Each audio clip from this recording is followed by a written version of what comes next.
Halo, kawan-kawan semuanya, dimanapun kalian berada. Kali ini saya akan membawakan alur cerita film yang berjudul The White Storm 2 Drug Lord 2019. Masih ingat kan sama Yoko dan Bibi Lung? Dalam judul Pendekar Raja Wali yang diperankan oleh Andy Lau. Begitupun di film ini dibintangi oleh Andy Lau, tapi bukan Yoko sama Bibi Lung ya. Sebelum memulai alur cerita film ini, saya ingin mengingatkan, ini adalah konten spoiler. Dan sebelum kalian menyimak cerita ini, alangkah baiknya kalian menyiapkan lawuh dulu. Karena cuaca sedang dingin seperti ini, seperti es teh manis, kulup suuk, goreng pisang, bubui sampe. Dan jangan lupa pula sediakan kopi hangat, bako mole yang dilinting tipis-tipis, jarum coklat, wajit cililin, kue balok. Kebanyakan, nanti habis deh gaji sebulan. Mending kalau udah gajian, alias koredas. Baik, saya tidak akan lama lagi, langsung saja ke alur ceritanya. Selamat mendengarkan dan tetap merdeka.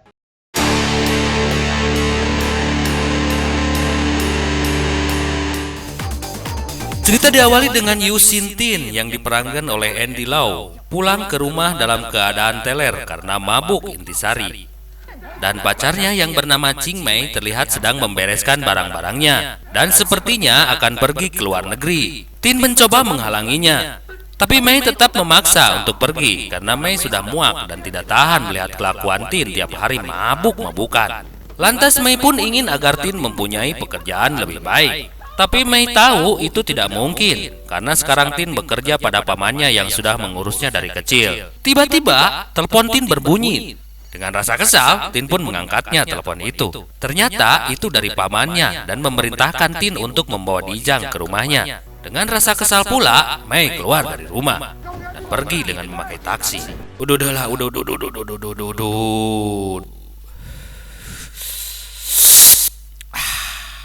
Lanjut. Di sebuah klub malam, terlihat salah satu pengunjung sedang bertransaksi narkoba seperti Nipa, Magadon, dan Pilbeka. Dijang pun melihatnya, lantas dia pun memukuli orang itu di toilet. Tin pun datang dan langsung menemui Dijang di klub itu dan membawa Dijang menemui pawannya. Di tempat bosnya terlihat Dijang sedang berlutut. Sang bos menegur Dijang yang disangkakan berjualan narkoba di wilayahnya.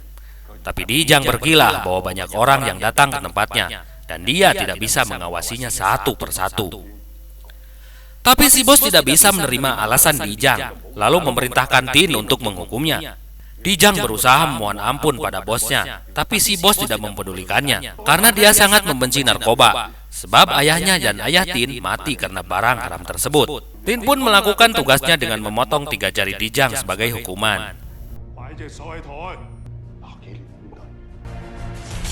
Anjir. Sebagai hukuman tambahannya, Dijang dikeluarkan dari geng tersebut dan membiarkan polisi menggeledah klub Dijang. Polisi pun datang dipimpin oleh Lamsir dan istrinya Ching yang juga seorang polwan. Mereka pun masuk ke dalam klub dan memeriksa barang pengunjung satu persatu. Tanpa diduga, Ching melihat seorang perempuan yang sedang memakai narkoba. Dia coba menghentikannya, tapi sial, lehernya terkena cutter yang ada di tangan wanita itu. Lamsir kaget melihat istrinya bolokot darah. Tin membawa Dijang ke rumah sakit. Tidak lama, ambulan yang membawa Ching pun datang. Esoknya, Tin menemui pamannya, dan pamannya menyetujui keinginan Tin untuk keluar dari geng mafia itu. Tin pun mulai berubah hidupnya. Dia mulai belajar tentang pengelolaan keuangan. Suatu hari, dia ikut seminar di sana. Dia berkenalan dengan Michelle Chow. Sepertinya, Tin ada hasrat sama Michelle. Begitupun sebaliknya, memang begitu mudah tak si Cecer nyari ceweknya. Lanjut, dengan kegigihannya, Tin pun sukses membangun perusahaan dan menikah dengan Michelle. Karena dendam yang menggebu-gebu, Dijang membangun pabrik narkoba. Dan sedikit demi sedikit, bisnisnya mulai berkembang. Dia pun sukses menjadi gembong narkoba dan dikelilingi wanita-wanita. Cantik-cantik. Di mana ayah duit, didinya ayah wewe. Apalagi ini duit hasil haram. Lamsir pun masih terus mengejar para pengedar narkoba dan membesarkan anaknya sendirian. Kopi dulu, kopi. Lanjut. Di kantor, Tin menerima sebuah surat. Surat itu berasal dari Ching Mei, mantan pacarnya. Dalam surat itu Cingmei menulis, saat dia pergi sedang bureyeng alias mengandung anak Tin. Sekarang sudah berusia 15 tahun dan diberi nama Denny. Cing juga mengatakan dia sedang sakit kanker stadium akhir dan dia sangat mengkhawatirkan Denny. Karena Denny seorang pecandu dan Cing berharap kalau Tin bisa mengasuh Denny. Keesokannya, Tin langsung berangkat ke Filipina, tempat Denny berada. Dengan ditemani polisi, Tin mendatangi sebuah rusun yang kumuh. Setelah dicari, ternyata Denny ada di atap gedung. Ketika melihat polisi, Denny ketakutan dan langsung melarikan diri. Tin mencoba mengejarnya. Denny berhenti di tepian bangunan dalam keadaan teler karena nipam, alias narkoba. Tin mencoba berbicara dengan Denny, tapi tiba-tiba, anjir labu, Denny pun terjatuh dari atas bangunan. Akhirnya, Denny pun tidak terselamatkan. Tin teringat dengan ayahnya yang dulu rela menjual ibunya demi mendapatkan narkoba. Kemudian terlihat Michelle yang ada di rumah sakit, dan ternyata dia divonis susah untuk punya anak. Di lain tempat terlihat Lamsir dan anak buahnya sedang menggerebek tempat pengedaran narkoba, dan berhasil menangkap beberapa orang pengedar. Kemudian intelnya menelepon Lamsir bahwa akan terjadi sebuah transaksi besar yang akan dilakukan oleh seorang gembong narkoba bernama Abbas. Di kantor polisi, data-data pengedar dan gembong narkoba dihacker oleh seseorang. Ternyata yang sudah menghack itu adalah orang suruhan Tin. Lalu, Anda penasaran kan? Kenapa Tin membobol data-data polisi? Nanti akan terungkap maksud dan tujuannya. Tin kemudian bertemu dengan temannya dulu di geng mafia dan mengajaknya untuk bekerja sama memberantas gembong narkoba. Lamsir dan anak buahnya berada di suatu tempat, sedang mengawasi sebuah transaksi narkoba. Tidak lama, datanglah truk yang membawa narkoba itu. Ketika mereka sedang melakukan transaksi, tiba-tiba terdengar suara tembakan. Suasana terlihat kacau. Lamsir dan anak buahnya mendatangi tempat transaksi tersebut. Tapi ternyata, selain polisi, datang mobil lain yang berniat untuk membawa truk berisi narkoba itu. Dan tembak-menembak pun tidak terelakkan lagi. Truk pun berhasil dibawa kabur oleh orang-orang yang berpakaian serba hitam dan bertopeng. Di rumah sakit, Lamsir mendapat laporan tentang para korban, termasuk satu orang berpakaian hitam dalam keadaan koma. Lantas, Lamsir memerintahkan anak buahnya untuk menyelidiki tentang orang-orang yang mengambil truk tadi. Di scene selanjutnya, para gembong narkoba berkumpul di sebuah klub, termasuk Dijang ada di sana. Mereka membicarakan tentang penggerebekan tadi, dan karena truk yang berisi narkoba itu entah ada di mana, mereka pun saling mencurigai satu sama lain, terutama terhadap Dijang, karena mereka tahu Dijang ingin memonopoli penjualan narkoba di kota itu. Ketika Dijang keluar dari klub, Dijang bertemu Lamsir, dan Lamsir meminta Dijang untuk datang ke kantor polisi untuk diinterogasi. Dijang pun ikut bersama Lamsir. Pada saat Lamsir menginterogasi Dijang, tiba-tiba orang-orang berpakaian hitam meninggalkan truk tadi di depan kantor polisi, lengkap dengan narkoba di dalamnya. Lanjut, Dijang yang sedang pakai truk peralatan dapur, rasanya krenyes-krenyes gitu, memanggil anak buahnya yang ada di balik pintu dan menyuruh untuk mencari Abbas.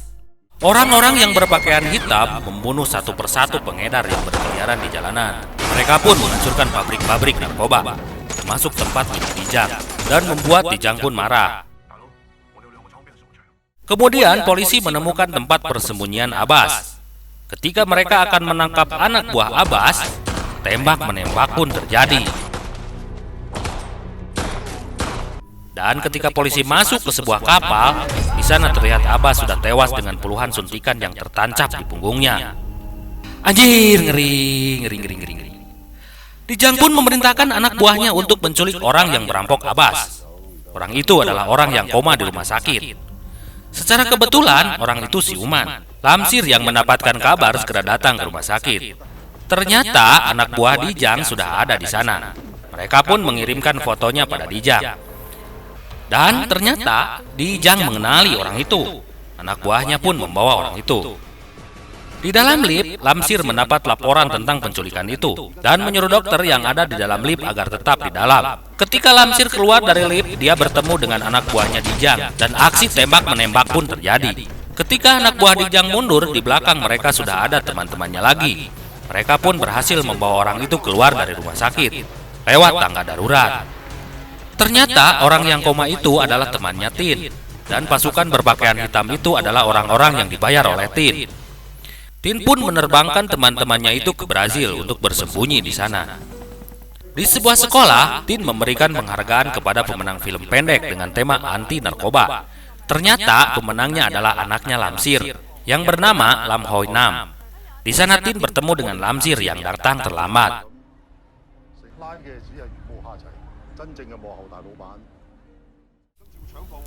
Di sebuah balapan kuda, Dijang bertemu dengan Tin. Ternyata Dijang sudah tahu kalau selama ini orang yang mengganggu bisnisnya adalah Tin. Ternyata Dijang masih dendam terhadap Tin karena jarinya dipotong oleh Tin, dan Dijang bersumpah akan mengedarkan narkoba kemana-mana. Sementara Tin menjawab sebaliknya, dia akan membunuh siapapun yang menyentuh narkoba. Di kantor, Tin mendapatkan telepon yang mengabarkan bahwa pamannya meninggal. Tin pun pulang dan berbicara dengan istrinya. Tin memberitahu tentang masa lalunya dan tentang pamannya, lantas mengajak istrinya untuk melayat. Tin dan Michelle datang ke rumah duka. Di sana sudah banyak orang termasuk polisi dan wartawan. Tin dan Michelle memberikan penghormatan terakhir pada sang paman. Ketika pembakaran tradisional etnik Tionghoa, Dijang pun datang. Disitulah terjadi perdebatan Lamsir dan Dijang. Sampai akhirnya Dijang menemui wartawan dan mengatakan tentang masa lalu Tin. Michelle yang mendengarnya terlihat marah dan berusaha membela Tin. Untuk menenangkannya, lantas Tin membawa Michelle pergi. Di rumah, Michelle menanyakan pada Tin apa yang Tin sembunyikan lagi darinya. Tapi Tin menjawab tidak ada. Tapi Michelle tahu kalau Tin berbohong, karena Michelle menemukan surat yang dikirim dari pusat rehabilitasi di Filipina. Dari situ Michelle menyewa detektif untuk menyelidiki Tin. Makanya Michelle tahu tentang semua masa lalu Tin, termasuk tentang Denny. Michelle pun mengatakan pada Tin kalau dia tidak bisa punya anak. Dan karena semua kekecewaan itu, Michelle minta cerai pada Tin. Karunya si Tin aing ieu.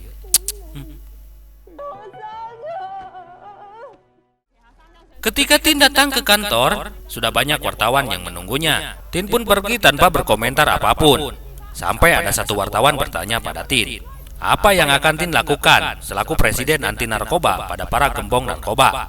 Berkaitan dengan seorang siswi yang tewas di sekolah karena OD. Dan kita jelaskan OD di sini bukan operasi dada ya, tapi overdosis. Inti dari semua ini adalah para gembong narkoba, dan menawarkan 100 juta dolar pada siapapun yang bisa membunuh gembong narkoba terbesar. Tin menyebarkan identitas para gembong narkoba ke berbagai media. Berita tentang para gembong pun mulai tersebar di berbagai penjuru kota. Para gembong mulai panik dan mereka meminta perlindungan pada polisi karena mereka merasa terancam.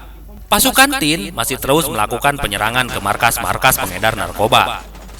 Para gembong pun sudah habis dibunuh dan tinggal menyisakan Dijang. Lamsir menemui Tin dan meminta Tin mencabut hadiahnya, karena hal itu membuat semua orang hilang kendali. Tapi Tin menolaknya, karena menurut masyarakat hal yang dilakukan sudah benar. Tapi Lamsir menganggap hal itu membuat kepolisian melindungi para gembong narkoba. Dan itu hal yang aneh.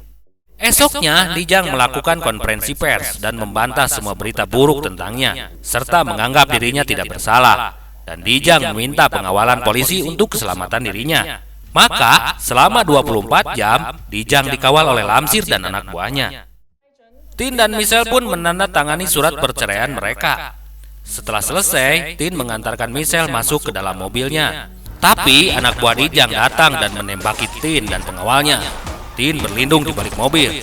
Dia pun selamat, tapi sayang, Michelle meninggal karena terkena sasaran tembakan yang membabi buta. Lamsir yang sedang menjaga Dijang mendapat laporan atas kejadian itu. Lamsir pun bertanya pada Dijang tentang pelaku penembakan. Dan Dijang menjawab, silahkan tangkap aku jika kau bisa membuktikannya. Dan itu membuat Lamsir kesal. Karena kematian Michelle, Tin sangat dendam pada Dijang. Lalu Tin merencanakan untuk membalas dendam. Di jalan terlihat Dijang ada di sebuah mobil dengan pengawalan ketat anak buahnya dan juga polisi. Dijang pun terlihat sangat khawatir karena dia tahu Tin masih hidup. Sampai di suatu persimpangan, iring-iringan itu ditabrak oleh anak buah Tin. Tembak pun tidak bisa terelakkan. Tin ikut dalam penyerangan itu. Dengan mobilnya, Tin mencoba mendekati Dijang. Dijang pun kabur dengan sebuah mobil. Lantas Tin mengejarnya. Lamsir yang mengetahui itu ikut mengejar juga. Mereka pun saling kejar-kejaran di jalanan. Mobil yang dibawa Lamsir terkena senggolan mobil Tin dan mengakibatkan mobilnya menabrak, tidak bisa dinyalakan lagi. Mereka pun masih saling kejar-mengejar dan saling tembak-tembakan di jalanan. Mobil Tin dan Dijang masuk ke dalam stasiun bawah tanah. Lamsir mengejar mereka sampai stasiun itu. Polisi dikerahkan untuk mengepung Tin dan Dijang. Sampai akhirnya mobil mereka masuk ke dalam jalur kereta dan tertabrak oleh kereta sampai akhirnya kereta berhenti. Dijang dan Tin pingsan dan ngajeng-jehe di dalam mobil. Dijang dan Tin tersadar dari pingsannya. Tin terus-menerus menembakkan pistolnya pada mobil Dijang dan meminta Dijang untuk keluar. Dijang meminta Tin untuk melupakan semuanya. Karena menurut Dijang, dia tidak mengedarkan narkoba itu. Karena bosnya dulu telah salah paham. Dulu dia tidak pernah mengedarkan narkoba. Tapi karena Tin memotong jarinya itu, membuat dendam kesumat yang sangat besar pada Dijang. Tapi Tin marah karena Dijang sudah membunuh istrinya. Tin terus menembakkan pistolnya. Tin pun mulai mendekati Dijang. Lamsir pun datang mendatangi mereka dan meminta Tin untuk melemparkan pistolnya. Tapi Tin tidak menurutinya. Lamsir pun menembak kaki Tin.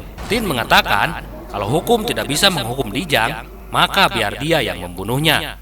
Tapi menurut Lamsir, Tin tidak akan bisa membunuh seluruh gembong narkoba di dunia ini. Dijang mengatakan kalau Tin sudah membuat keputusan tidak akan ada yang bisa mencegahnya. Dan tiba-tiba Dijang berdiri sambil mengambil pistol dan menembak Tin. Sementara Tin pun menembak Dijang dan mereka berdua pun mati. Di akhir cerita, diperlihatkan tempat rehabilitasi narkoba yang dibuat oleh Tin di Manila. Dan film pun tamat. Di alur cerita film ini, saya akan menjelaskan sedikit tentang mengapa Tin membobol server polisi. Maksud dari Tin ini untuk mengetahui siapa saja pengedar narkoba yang menjadi incarannya. Apabila polisi di dalam hal ini tidak bisa menangkap gembong narkoba, maka Tin ini akan mengambil tindakan membunuh dan menghentikannya. Dalam arti kata, Tin akan main hakim sendiri. Bahkan di sini kita bisa melihat betapa bahayanya dengan mengkonsumsi narkoba. Maka buat kawan-kawan semua, saya mengingatkan jauhi narkoba dan dekati janda serta mantan. Aduh, siapa lagi ini yang bikin skrip? Kok deket-deket janda sama mantan? Ada-ada aja ini. Aduh, kalian. Aing. Sampai di sini saja alur cerita film The White Storm 2 Drug Lord. Mohon maaf kalau ada kata-kata yang kurang pas di hati kalian semua. Wassalam, salam otak waras, Indonesia, dan tetap merdeka.